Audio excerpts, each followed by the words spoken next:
je m'appelle Béa Diallo, je suis un ancien boxeur et je suis actuellement député ici au Parlement belge et en même temps échevin, comme vous dites, adjoint au maire dans une des communes bruxelloises. Béa Diallo, vous vous définissez ancien boxeur, ça veut dire que la boxe, ça ne fait plus partie de votre quotidien? Si, tout à fait. Non, la boxe fait encore partie de mon quotidien. Quand je dis ancien boxeur, c'est-à-dire qu'ancien compétiteur, on va dire, mais la boxe fait partie de mon monde, évidemment, et je pense que ce monde-là, une fois qu'on l'a goûté, on ne le quitte plus. Nous avons vu aujourd'hui un film d'un boxeur africain. Il n'est même pas seulement africain, parce qu'en fait, il est afro-italien, qui a eu beaucoup de déboires en Italie.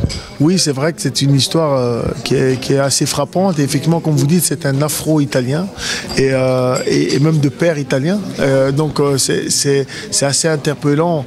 Évidemment, on va dire ces années-là, on peut le comprendre, mais aujourd'hui, je pense aussi que cette identification qu'on a pu vivre là, je pense qu'on le vit encore aujourd'hui sous une forme différente, mais il existe encore aujourd'hui dans ce monde et je pense que c'est pour ça que le combat et ce film est quelque chose de vraiment important pour rappeler l'histoire et le passé.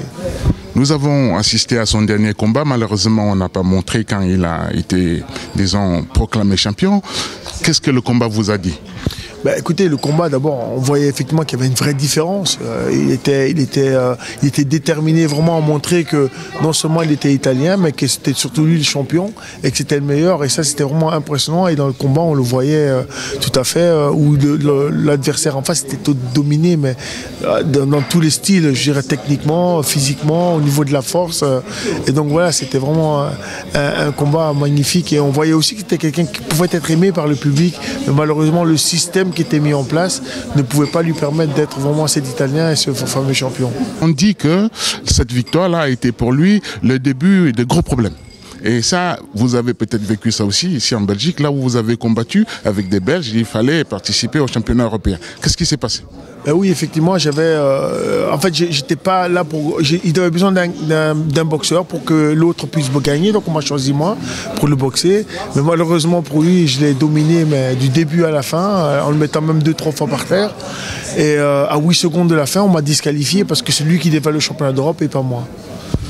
Il y a une forte sensation, ça c'est mon avant-dernière question, pour les Africains d'Europe, qu'il faut faire le double, le triple de ce que les autres font pour se confirmer. Pourquoi est-ce qu'on doit être appelé à démontrer chaque fois qu'on a même déjà montré et à démontrer encore? Pourquoi? Ben écoute, c'est quelque chose de très très flagrant, effectivement, parce qu'aujourd'hui, tu dois faire 3 fois, 4 fois plus que les autres pour pouvoir montrer qu'on est quelqu'un, qu'on peut y réussir, qu'on n'est pas différent. Et donc ce combat-là, aujourd'hui, il existe et malheureusement, on doit encore continuer ce combat. Il a existé dans les années 20, il existe encore aujourd'hui en 2017. Et donc ce combat-là va continuer, mais je pense que c'est pour ça que je dis aussi souvent aux jeunes de ne pas se décourager, parce que souvent les jeunes se découragent.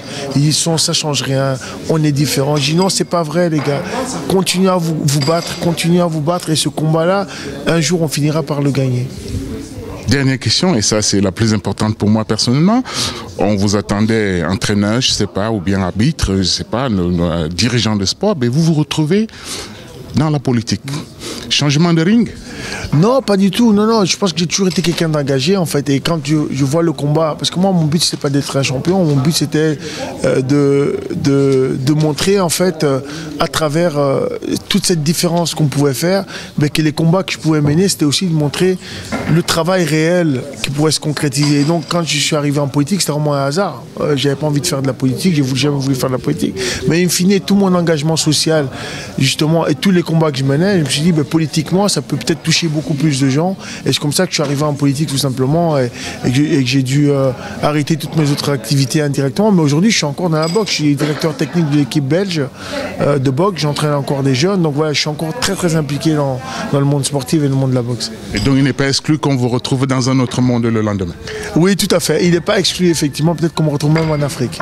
Voilà. Bonne chance pour les prochains combats. Merci beaucoup, c'est gentil. Merci.